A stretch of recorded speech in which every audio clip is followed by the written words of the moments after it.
আসসালামু আলাইকুম এভরিওয়ান, আপনাদের সঙ্গে শেয়ার করব হচ্ছে দিল্লির বিখ্যাত ছোলে ভাটুরের রেসিপি। তো এই ভিডিওতে আমি ভাটুরের রেসিপিটাই শেয়ার করছি, পরের ভিডিওতে ছোলের রেসিপিটাও কিন্তু শেয়ার করব।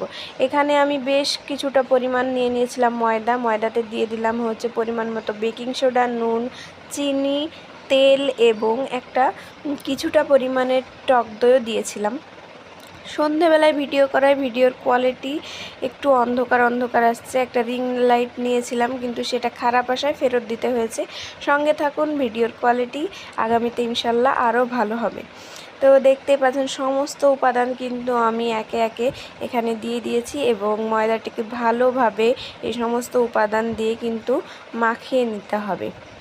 এরপরে যে ময়দাটা একটু নরম করেই আমি মাখিয়ে নেব, কারণ ভাটুরে আমাদের নরম হবে।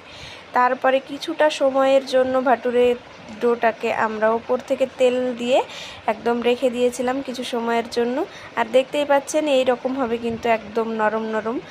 আর এখানে আমি বেশ বড় করে বলগুলো কেটে নিয়েছি, কারণ ভাটুরে কিন্তু কিছুটা মোটা হয়। এখানে আমি একটা ভাটুরে বেলে নিয়েছিলাম আর একদম গরম তেলে কিন্তু দিয়ে দিয়েছি। একটু সময় নিয়ে কিন্তু ভাটুরে ভেজে নিতে হবে। প্রত্যেকটা ভাটুরেই কিন্তু আমার ভালোভাবে ফুলে উঠেছিল। আপনারা কিন্তু এই রেসিপি ফলো করলে আপনাদের ভাটুরেগুলো একদম ভালোভাবে ফুলে উঠবে। দেখতেই পাচ্ছেন কি সুন্দর ফুলে উঠেছে ভাটুরেটা, আর কালার খুবই ভালো এসেছিল। এই যে দেখতেই পাচ্ছেন, ওই দিকটাও আমি ভালোভাবে ভেজে নেব।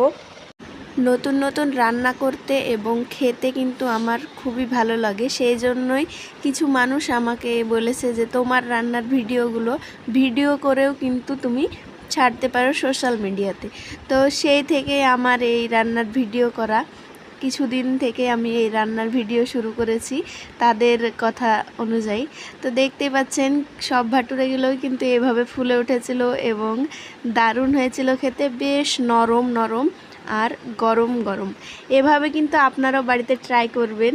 এই তো ছিল আজকে খাবার দাবারের ভিডিও। এই ভিডিওটি ইউটিউব থেকে দেখলে সাবস্ক্রাইব করবেন এবং ফেসবুক থেকে দেখলে ফলো করে দেবেন। আল্লাহ হাফেজ।